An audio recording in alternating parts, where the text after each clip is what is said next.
the shaman retrieves that self that never left the Garden of Eden, that still speaks with God, that does not die.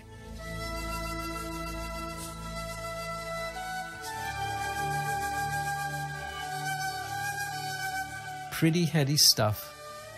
Everyone else is waiting for eternity, and the shamans are saying, how about tonight?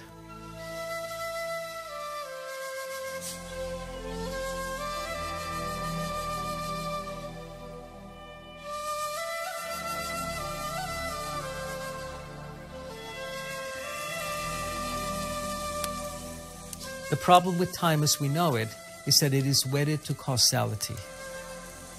Cause and effect.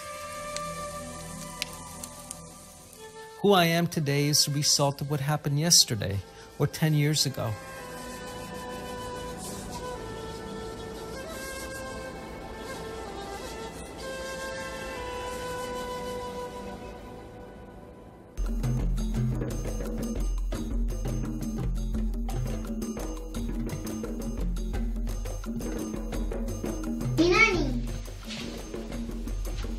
Ven aquí, mi niño. Siéntate. Quédate en silencio. El silencio cubre la palabra. El pueblo es lo que importa y el pueblo lo tiene la revolución. In 1973, Dr. Alberto Villoldo, trained as a psychologist and medical anthropologist, left his psychosomatic research institute at San Francisco State University, California, to travel around the globe and investigate how to create psychosomatic health. He concentrated his study with shaman healers in the Americas, who specialized in treating illness before it manifested in the physical body. They did not work on the physical body itself, but on the luminous energy field surrounding it.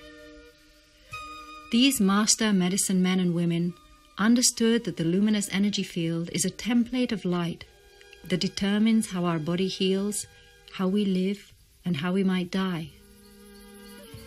When the imprints of disease are erased from it, a person returns to health.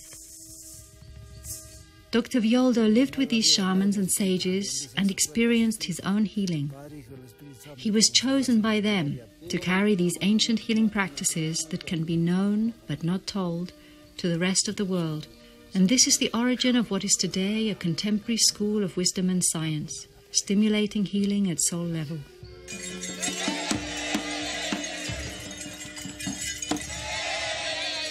I met Alberto many years ago. I've been on the road teaching 35 years, and I know Alberto's been out there. One of the things I really appreciate about Alberto is his willingness to step outside his own culture, to bring together a kind of understanding to give to the world and to offer it. And he's had the kind of energy that can put together an organization, a group of people, to support that work in the world. Antonio was my mentor, was my teacher. He was the combination of a father figure and a compassionate, kind, and wise old man. I had spent 20 years training with him. Alberto es considerado en el mundo chamánico indígena americano como el gran Hatun Runa, el gran puente, quien es capaz de llevar las enseñanzas de la tierra, del espíritu, a la mente occidental. Shamanism is a perennial philosophy that is found all around the world, encompassing indigenous wisdom teachings and healing practices, as well as rites of passage or initiations. Whether it is found in Asia, Australia, or the Brazilian Amazon, it shares a common body of knowledge. This body of knowledge originated in Africa 85,000 years ago and traveled with the first migrations out of Africa, with the people that settled in the foothills of the Himalayas. It was brought into Europe and into North America by a small group of hunter-gatherers who crossed the Himalayas and walked over the Bering Strait, and it was taken into Australia by the first navigators across the ocean. This body of knowledge acquired cultural flavors along the way, so we may call it Mayan, Hopi, or Incan, but the Himalayan source is one and the same, and it shares a common ancestry with yogic wisdom. Don Manuel was the last of the great shamans. He was a living example of what it meant to be holy without being saintly. The shaman is not a shaman until she brings back her discipline, her practice. I was raised by a nanny who was part Indian and part African in Cuba. And she was like a second mother to me. And I remember going into her room one day. I was 5 years old.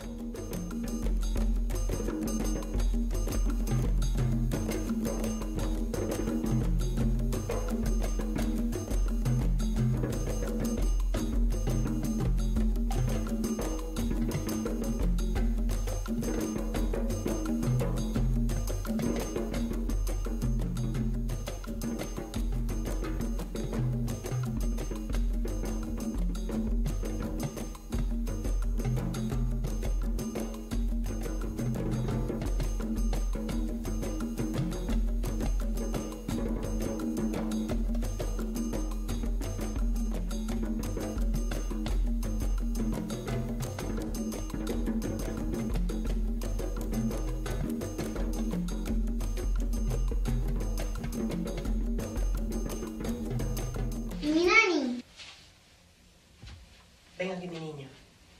Siéntate. Quédate en silencio. Yo soy un antiguo esclavo africano que te voy a proteger por el resto de tu vida. No tengas miedo. Yo te protegeré. Y tu nani va a estar muy bien, porque ella es parte de nosotros. Ella es parte de nuestra gente.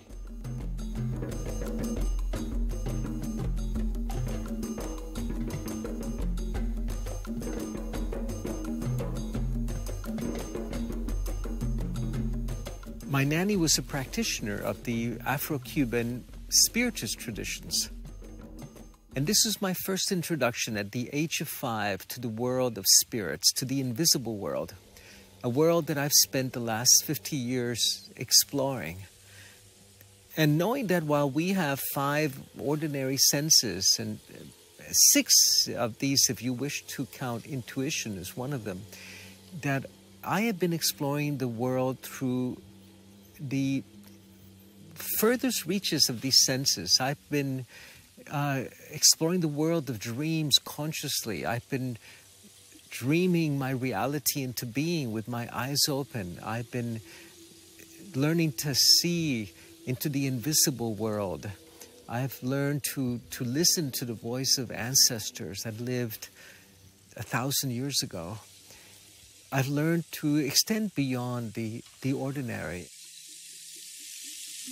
Don Manuel Quispe is 90 years old and the oldest living Inca medicine man. I first read about Don Manuel in a 1962 National Geographic special on Peru, where he was described at the age of 52 as one of the oldest of the Quero shamans, and the only one who still remembered how to count with the quipu, the ring of colored knotted strings on which the accounting of the Inca Empire was kept. By the time I met him in 1989, all that he could use the quipu for was telling stories. He had forgotten the math of the Incas. All that remained in his head were the legends. Don Manuel was born in the community of Quero, the son of a farmer.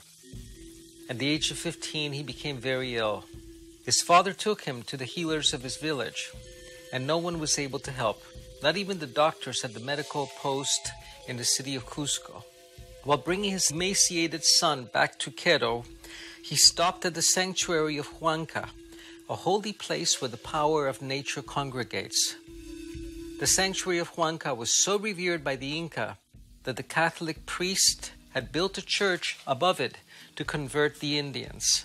A miracle occurred, and Don Manuel began to eat and regain his strength.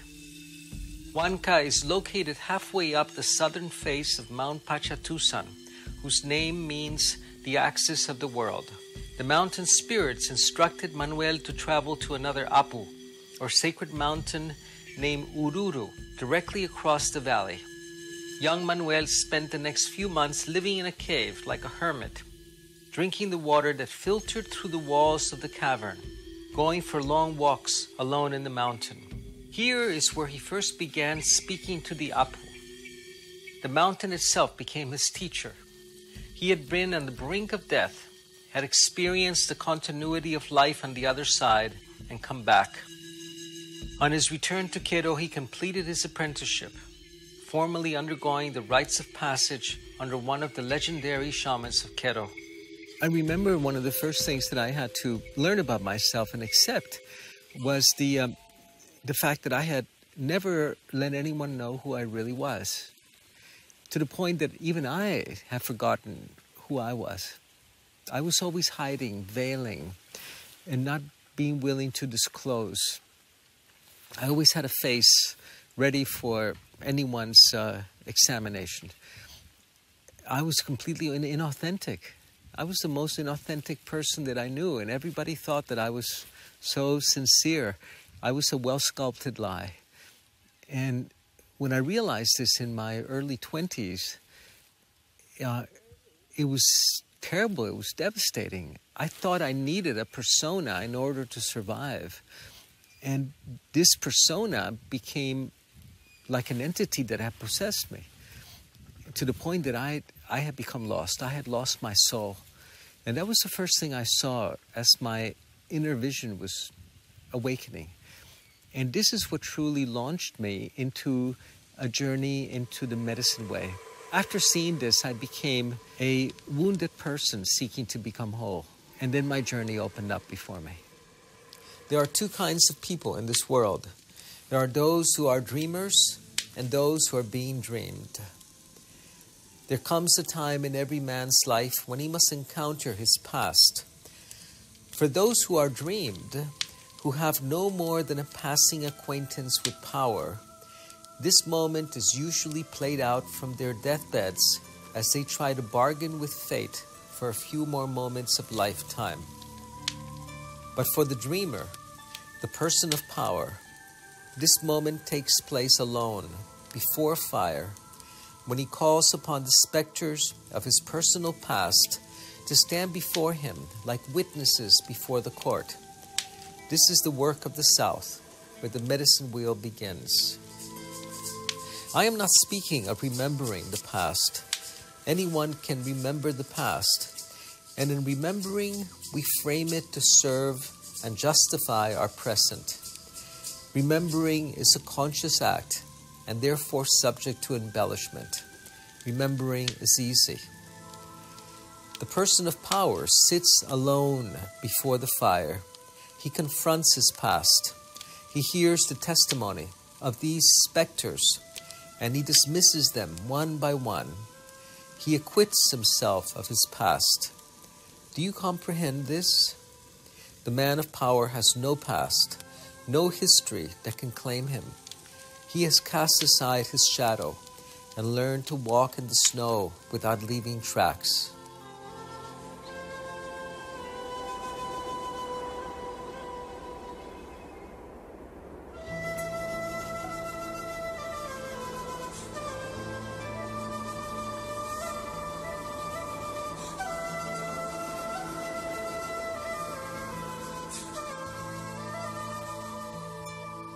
The shamans that he worked with in Peru were known as the Laika. Laika is an ancient word meaning wisdom keeper. But after the arrival of the conquistadors and the missionaries, who believed that these men and women were practicing witchcraft and sorcery, the word Laika became associated with witches. The word Toltec in Central America has the same meaning. These wisdom teachings are founded on the practice of infinity, the experience of infinity, timelessness.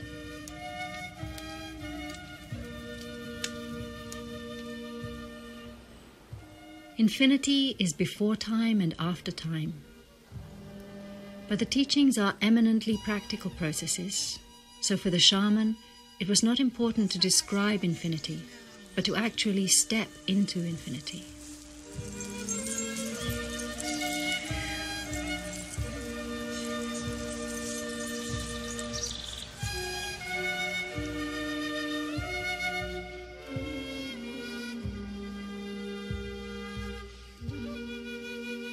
The shaman achieves this by expanding their 8th chakra.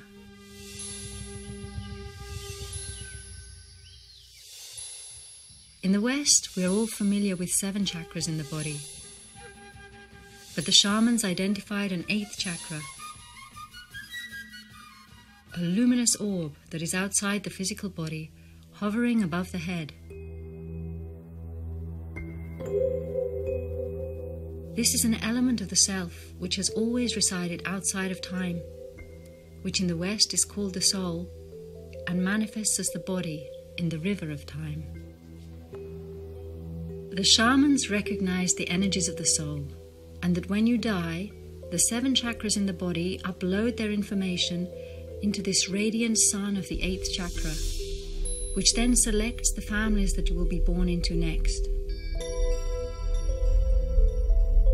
The information from the 8th chakra is downloaded into the 7 chakras of the child when it's in the uterus. And as soon as that child is born and takes its first breath, all these chakras are activated. In this way, we come under the grip of what we call karma. But the 8th chakra resides out of time, in infinity. The shamans could identify with their infinite, undying selves, and when they did so, they were able to journey back to the very beginning of time and forward into the future to retrieve a more desirable destiny for themselves or for their village.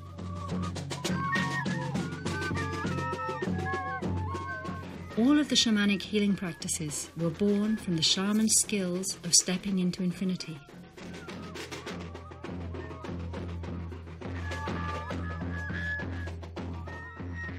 I met a lot of fakes, a lot of frauds, and a lot of people that claimed to know a lot, that were interested in money or were interested in sexual favors from the young women or the young men.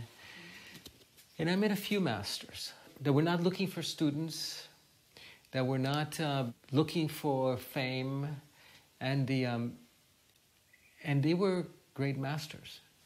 They waited for the student to find them. And I was very lucky to work with a number of these great teachers.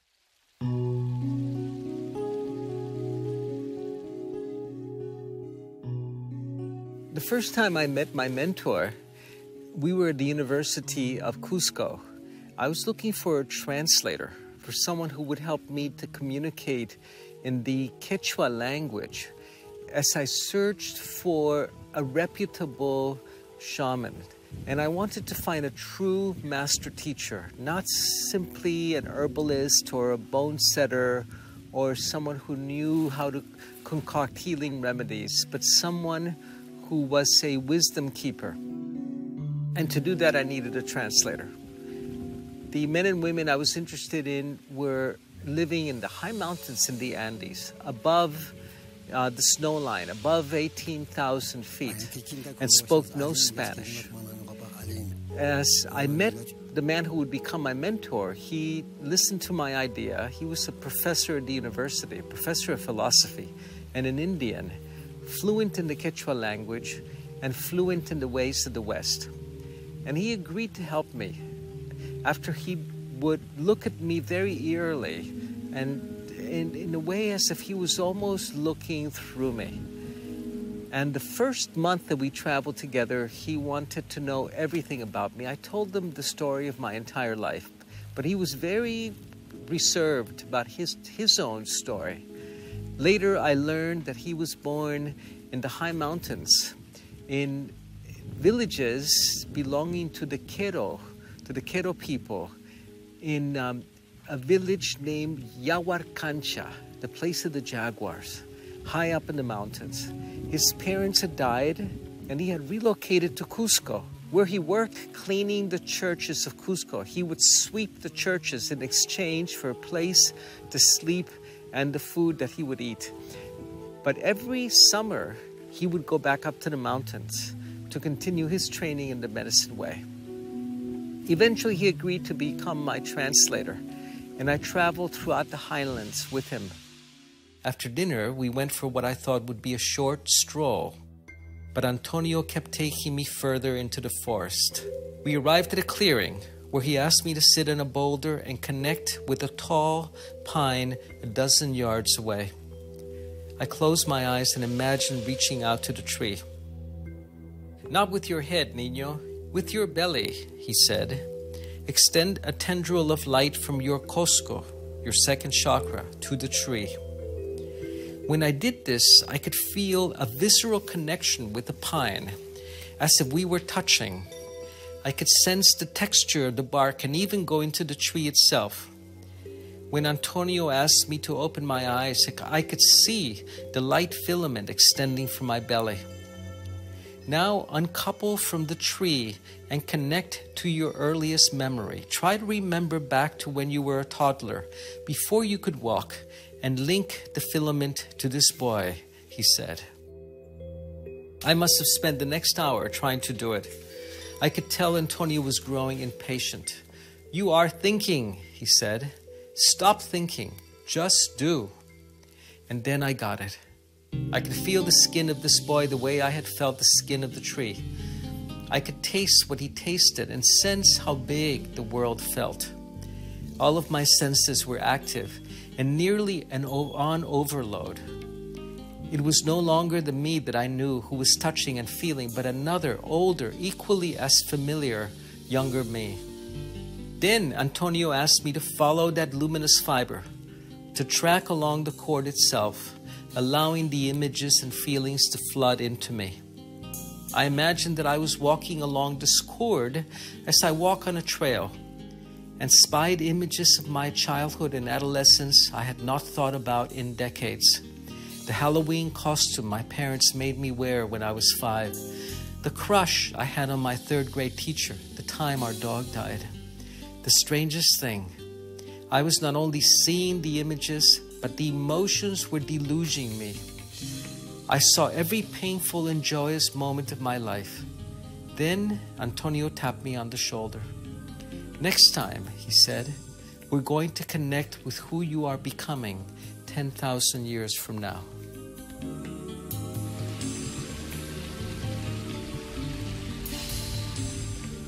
That work that Alberto offers is based in his work around the world, his research, his studying with people around the world, and his understanding that goes deeply into, I think, who we are as modern people, how our brain works, how our body works. He's been a seeker of knowledge and understanding, and has been someone who can blend that into a kind of wholeness that is useful for us in the modern world. And so many people now can do healing work and use these shamanic ways.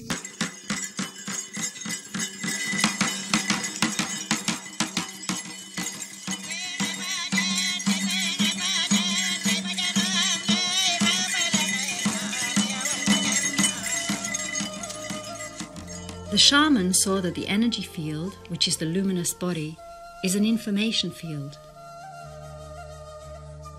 Within this luminous blueprint are signatures or imprints of trauma. Stories of betrayal, abandonment, and loss are stored in a holographic fashion in the tides and streams of life force swirling about in the luminous field, creating dark, heavy spots among the whirls of lighter energy. Some of these are very ancient imprints of trauma that you may have suffered 2,000 years ago in a previous lifetime. Some are cultural, the traumas of your people as they went into exile, and some of them are genetic. If you have a family history of heart disease or breast cancer, this information is encoded in your energy field until you are healed of this legacy. These imprints contain the same information that is contained in your DNA code that might predispose you to die from the same illnesses that your parents died from. What the shamans discovered was that they could clear these signatures from the luminous energy field. They could erase the blueprint. They could reinform it and update the quality of the information in your DNA by changing the information in the luminous energy field. This is the core of the illumination process. My journey into healing began with my own healing. I was born in Cuba, and we fled Cuba during the revolution. I was 10 years old, and I remember my father sitting me down and giving me a gun at the age of 10 and asking me to sit by the door. And he said to me, Alberto, when I'm gone during the day, you're the man of the house, and you have to protect your mother, your sister, and your grandmother. And if anybody tries to break through the door, you shoot right through the door. And he showed me how to do that. I said, cool, this is great. 10-year-old boy with a real gun. And I would take the bullets out and load them into the clip and put them into the pistol and cock it and work the safety. And for 3 months, I sat by this door and I sat with death. And the first day I remembered how excited I was. The second day I thought, I could kill someone. And the third day I thought, someone could kill me. But even more terrifying was the idea that I could kill someone, that I might have to kill someone to take a life. Finally, at the end of the third month, militiamen come to the house, bearded militiamen. They knock at the door, and I could hear them talking among themselves, and I don't answer. And they start kicking the door in, and I'm holding the gun up to the door and saying, do I shoot through the door or do I wait? Do I shoot through the door? And then I did what any 10-year-old boy would do, which was to put the gun down and go to the window and look out the window. And one of the militiamen saw this terrified little boy. And he turned around and said to the others, come, there's no one here. Let's go. And he saved my life. But at the same time, this was when I suffered my greatest loss of soul. Because after that time, I became a very mature little man. I stopped playing. I stopped knowing how to have fun. I stopped smiling. I wasn't able to sleep properly. I had terrible nightmares that at any time these bearded men could come into my home and take away the people that I loved the most. We left Cuba and I ended up in California in the 1970s when everyone, including me, was a hippie. And all my friends started growing beards and letting their hair grow long. And I noticed that as soon as my good friends grew a beard, that I would start withdrawing from the friendship. I would be terrified. And I recognized that this was because of these militiamen. And it wasn't until I worked with my mentor and did a soul retrieval that I recovered this 10-year-old little boy. It wasn't until my late 20s that I was able to play again, that I was able to smile, that I was able to trust people.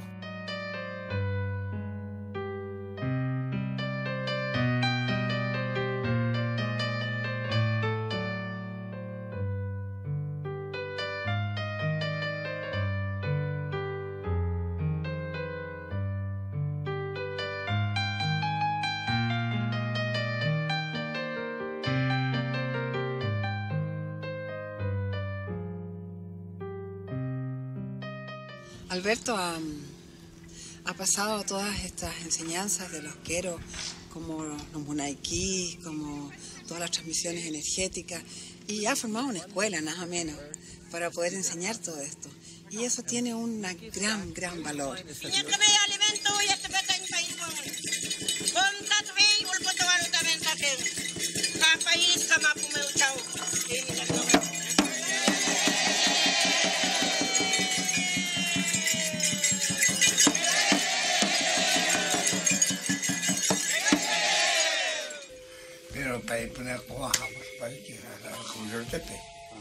Don Manuel explained to me the initiations of the Andean shaman. There are 7 levels or major rites of initiation. The healer needed only the first 2 levels. The master shaman needed the first 4. Very few people completed all 7 levels. Don Manuel, Doña Laura, Don Antonio were the only remaining shamans who had achieved all 7 levels of initiation. After this rite of passage, the healer never works alone. She is supported by a community of luminous spirits who assist her in her healing. These luminous ones transcend culture and time. The rite connects you to this lineage of luminous healers who recognize you and respond to your call. The shamans found that they could contain another person within their luminous energy field in a place where they could access alternate destinies, where they could heal a trauma that occurred when they were young, where they could journey into the past to heal events that occurred many years ago, or into the future to nudge destiny. They could erase imprints in the luminous energy field caused by trauma. The trauma is not what happens to us. Trauma is the way that we remember what happened to us. How we were wounded, abandoned, neglected, violated emotionally, verbally, or physically. Of course, terrible things happen. But when we weave terrible stories around them, they continue to haunt us and to live within us. So during the illumination process, we are able to heal the imprints of very ancient trauma, as well as imprints which predispose us to physical and emotional disease. Imprints work like an icon on a computer that sits unobtrusively until you double-click on it, and then the program begins to run. It takes over your central nervous system and can manifest as a heart condition or as a cancer. Once the imprint has been activated, once you are stuck in the wrong marriage, once you are in the grip of disease, it is more difficult to clear the imprint. But it can still be erased, and it's only when the imprint is cleared that healing happens.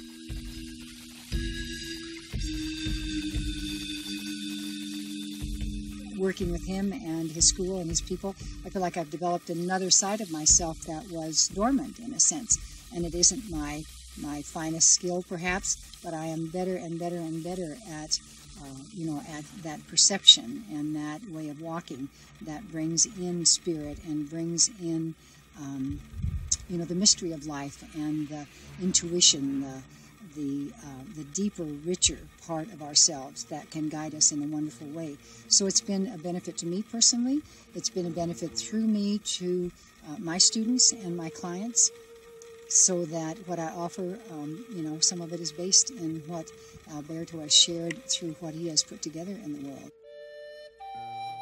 There's one experience that I had to highlight. It would be being in the jungle during ceremony and having my false sense of self ripped out of me by a being with the shape of a condor that kept sinking its beak, very big.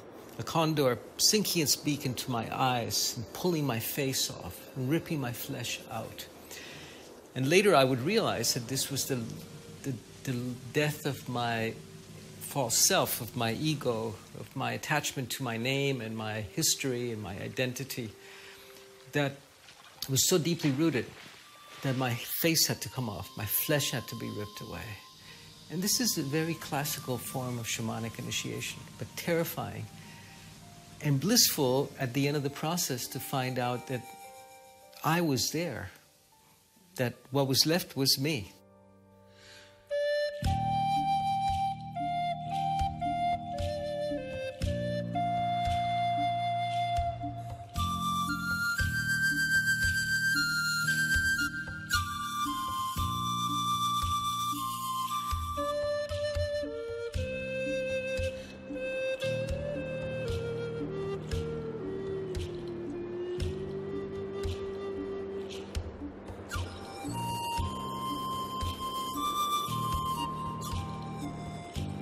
It took years for me to develop the ability to see the spaces in between things. In order to do so, I first had to be willing to see myself in my totality. My gifts, my vulnerabilities, my weaknesses, my flaws, my failures, my victories, my dark side. I had to be willing to see every facet and aspect of myself. And once I was able to do that and to see it without judgment, then my vision opened up.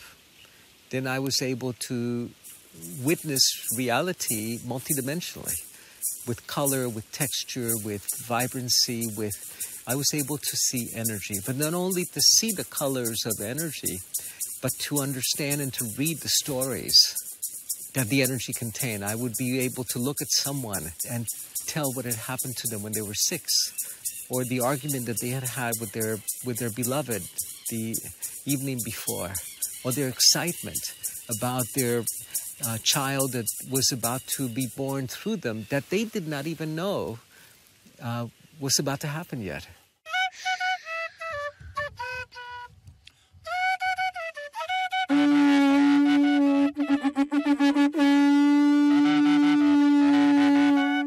The old shamanic practices, and even still in the Himalayas, the great shamanic teachings are about death, sex and death, surrender to another, surrender to the end of this life. The shamans believe in reincarnation, but they don't believe in reincarnation the way that we have been led to believe. They understand that you have a limited number of lifetimes. You are an embodiment of this huge wave of possibility that is incarnated into a body and that has the opportunity of becoming conscious and whole. So they say in the jungle, you have 9 lives like a cat. You have 9 lives to acquire immortality. Otherwise, your energy gets mulched again into the cosmos.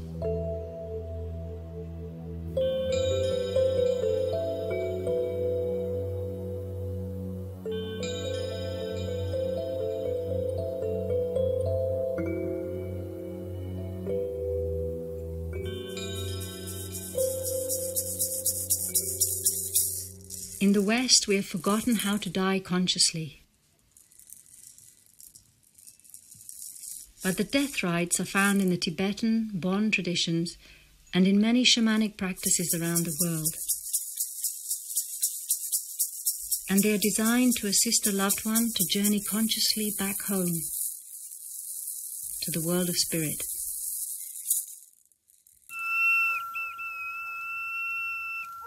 There are 3 steps to the death rites. The first is recapitulation, where a person reviews their entire history. It's better to do this here, while you're still alive, than to do it on the other side, when it's more difficult to say the I love yous and I forgive yous that need to be said. The second step is the giving permission to die. It is essential that you give your loved one permission to go, to let them know that we will be all right, that they no longer need to suffer.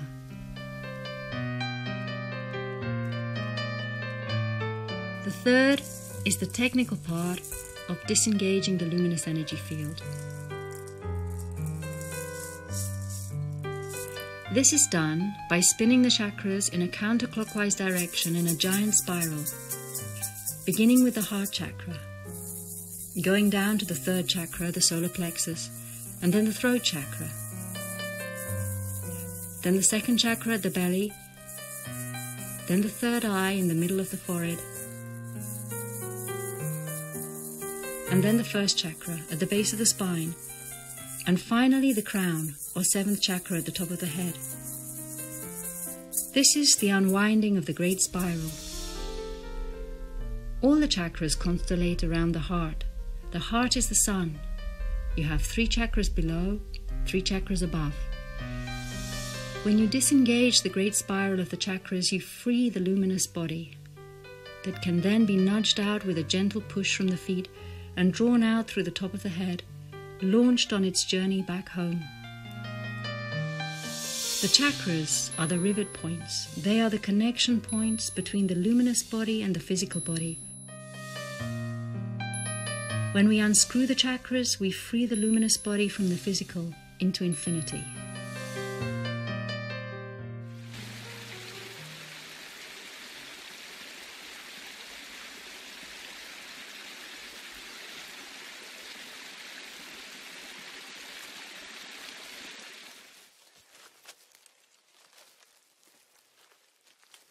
when we were greeted at the village, I was surprised to hear the local resident who received us address my translator by the name of the high shaman that we had been looking for.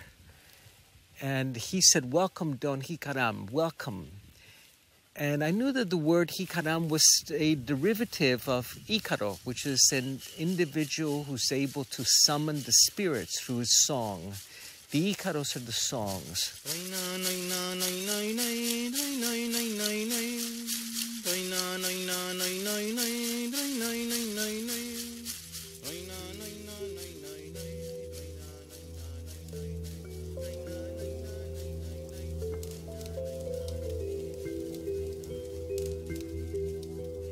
There was a woman lying there, stretched out on the pallet.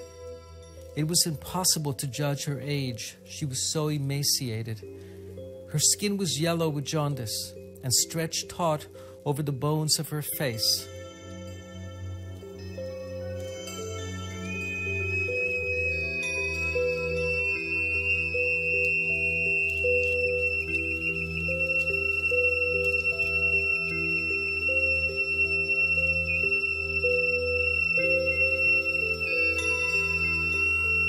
She made no movement, no telltale sign of awareness, nothing to show us that she knew we were there.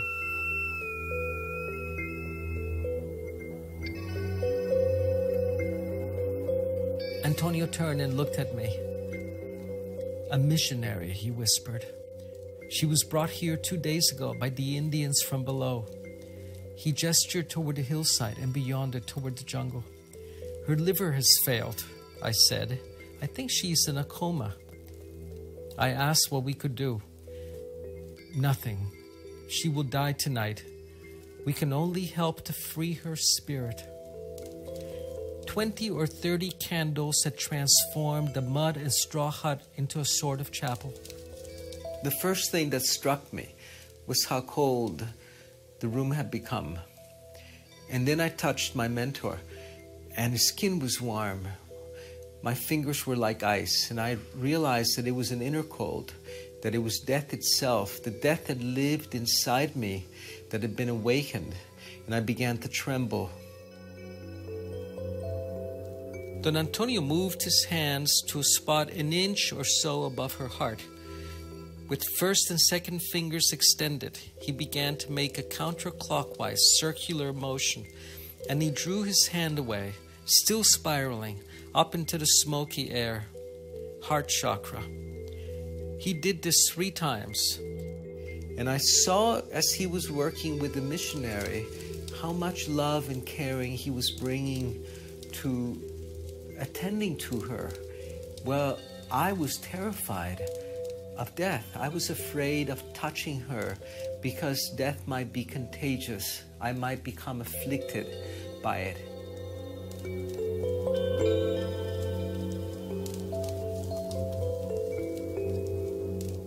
"Look," he said. I took my eyes from his face and looked down at the body, at the ever so slight rise and fall of her chest. Then Antonio hit me in the head. It was lightning fast. His elbow came up and struck my forehead with a hard, sharp blow. My head swam for an instant. My hand flew to the spot reflexively. "Look," he said. Something glimmered along the surface of her body, something milky and translucent, an inch or so above the body's contour.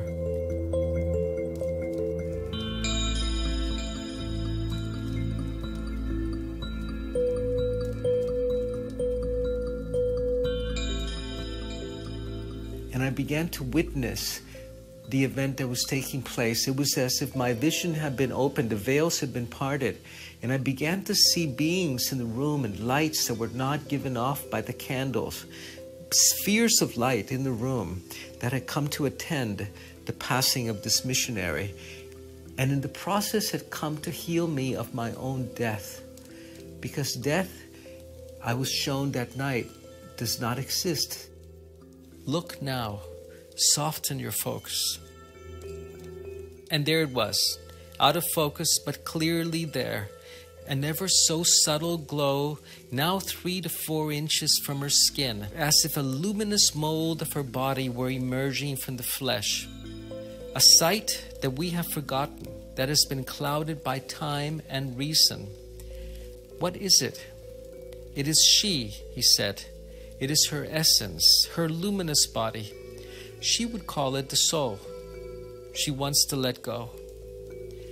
Antonio worked for another hour. He repeated the procedure that I had witnessed before, repeated it with the same patient intensity, never hesitating, dedicated to the work at hand. Suddenly her chest heaved, and she gasped as the air rushed through her mouth and into her lungs. It stayed there. Exhale.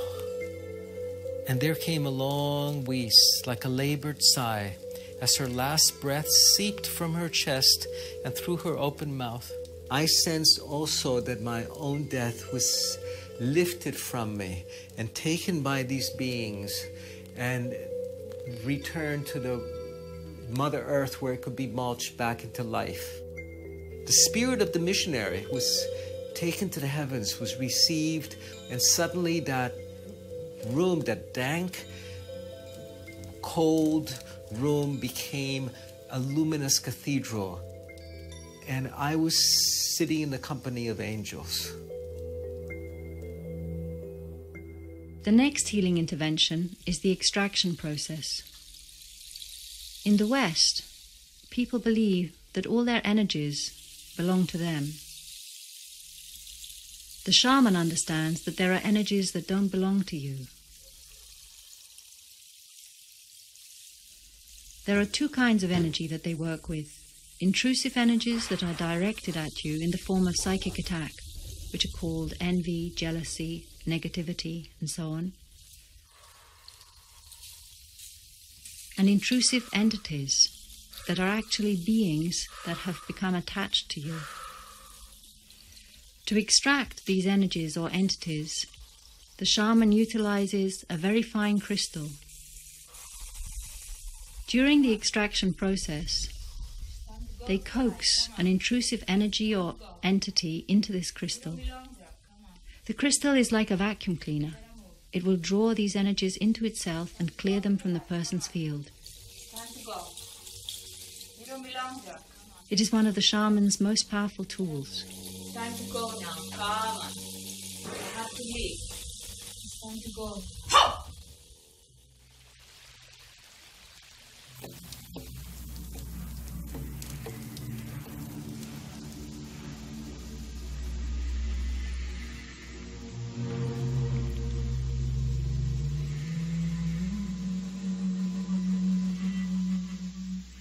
We have been walking for days. I told Antonio that I did not mind paying for us to take a bus or even a taxi, but he would have nothing to do with it, would not even let me hire horses. My people have always walked, he said, and he loves to point out how he can outwalk me even though he is nearly 70. Took my shoes off when we arrived at Siustani and soaked my feet in the icy lake. This is an eerie place, a cemetery extending over dozens of miles, like the Valley of the Kings in Egypt. Only shamans, kings, and queens are buried here, in gigantic stone towers at the edge of Lake Titicaca. The finest stonemasons came from this land. How did this technology develop here, at the lake on top of the world? Antonio explained that the burial towers, or chulpas, not only commemorate the dead shamans, but also are their temporary homes when they return to visit our world. We had come here to spend the night, to do ceremony, to honor these ancient shamans. Yet I've never enjoyed cemeteries. They've stepped outside of time, he said.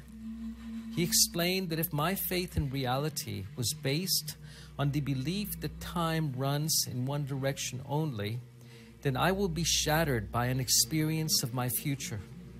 It takes great skill to taste the future, and not allow your knowledge to spoil your actions or the present.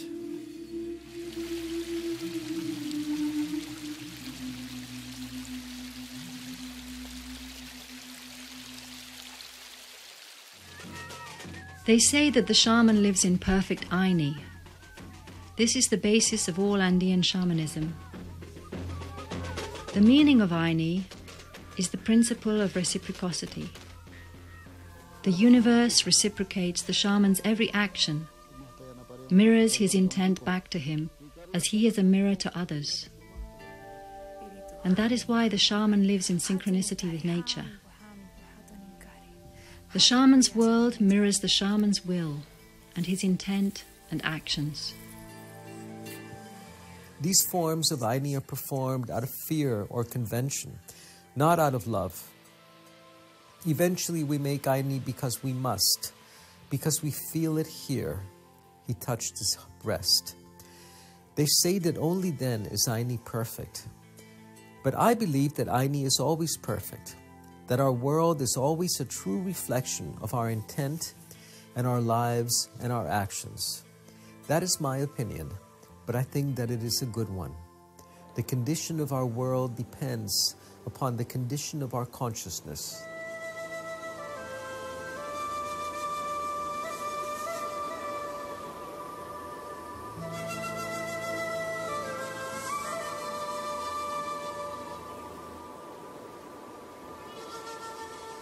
The Moonai key is be as thou art, love in my heart. We are love. This is the Moonai place. All of the 9 rites have been translated into a pure energetic form. The 9th rite is the creator rite called the Taitanchi rite. And this came down just a few years ago on the top of Salcantay. It was given to Alberto and a group of people who were ready to receive it. We were thinking it would take a lot more time before we would be able to receive this rite, but now it's available to all of us.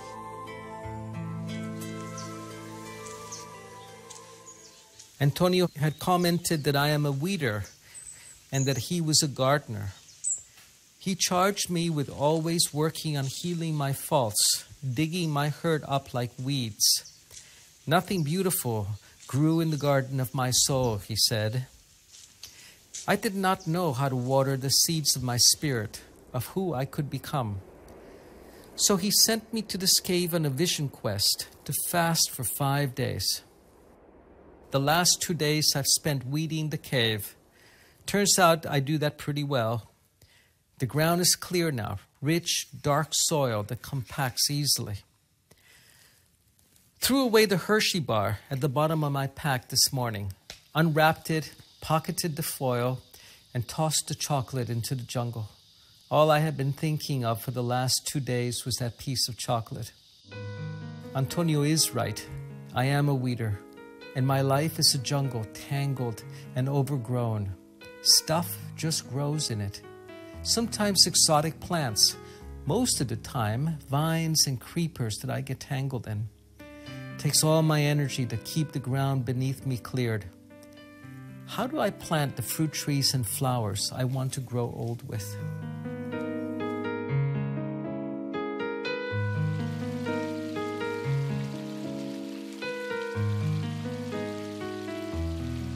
El regalo de Alberto no solamente son enseñanzas, técnicas de sanación, sino que lo más importante es un linaje. Es un linaje que nos guía en nuestras vidas a seguir expandiéndonos, creciendo, iluminándonos. Healing is the business of shamans. Healing has to do with a profound experience of infinity. So the shamans differentiate between curing and healing. Curing is the business of medicine. It is the elimination of symptoms. Some people get healed but have not been cured, and they may still die, but consciously, and often with very little pain. Others who have been cured but have not been healed may have had the symptoms eliminated, but are still caught in the grip of the imprint. So a cure will seldom result in a healing, But a healing, when you clear an imprint from the luminous energy field, will almost always result in a cure.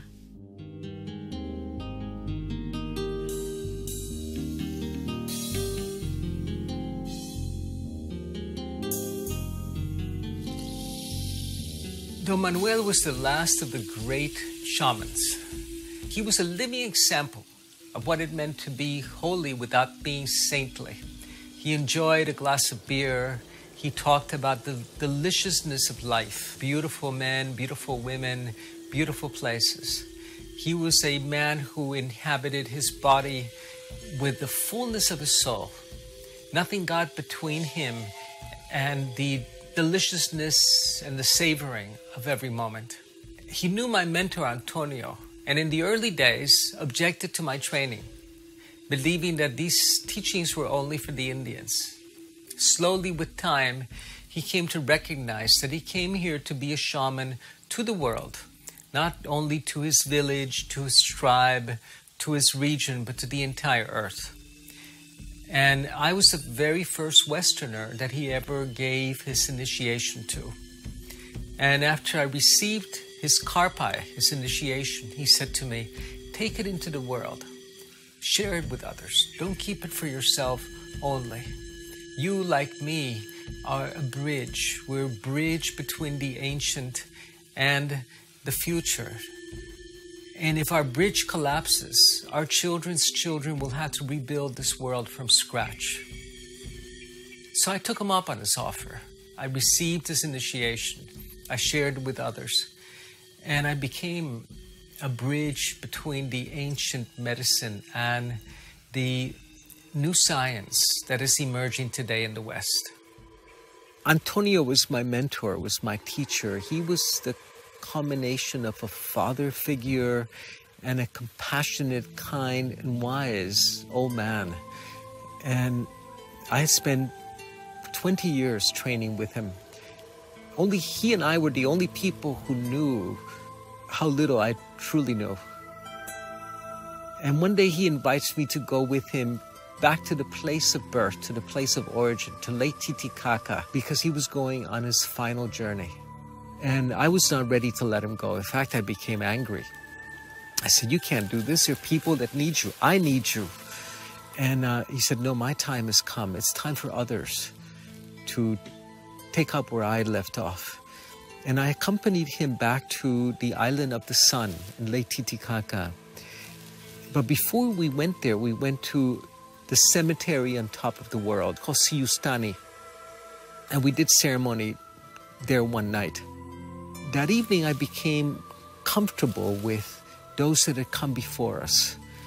He explained to me that these were men and women who had defied death.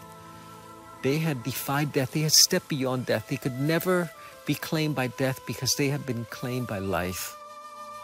That was what he had come to do. That in returning his gifts, the gifts that had served him and so many people during his life, he was coming to receive the greatest gift of all, which was the gift of his gift of infinity, of timelessness. And in a nighttime ceremony, he took each one of his sacred objects, of the objects in his altar, and blew its energy and its power to one of the four directions. And in doing so, he ceased to be Don Hicaram, and he became Don Antonio. He became a man who belonged to himself again, no longer to his medicine, no longer to the wisdom, no longer to the lineage only. He again belonged to himself. And he regained his innocence. He became childlike again. And I realized that this is what I'm doing right now in my life as well. That through my books is a way that I have been able to give my medicine to others. That I have come to the end of a stage where I belong to the medicine, where I had to heal, to teach, to bring this body of wisdom into our world. And now my work is complete. That part of my work is complete. I can belong to myself once again. The work has been, I've released it to the four winds, and now I'm coming back to my innocence once again, into not knowing.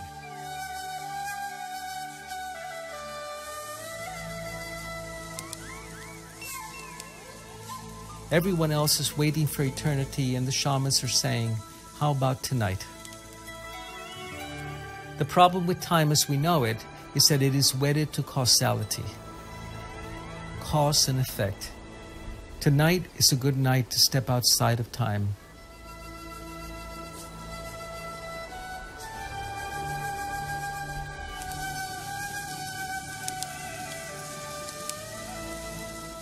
Infinity is patient. I can see for you, Miguel, that you're going to be making a movie Oh, yeah. about this, yeah. About Very this successful book? one, Yes. yeah.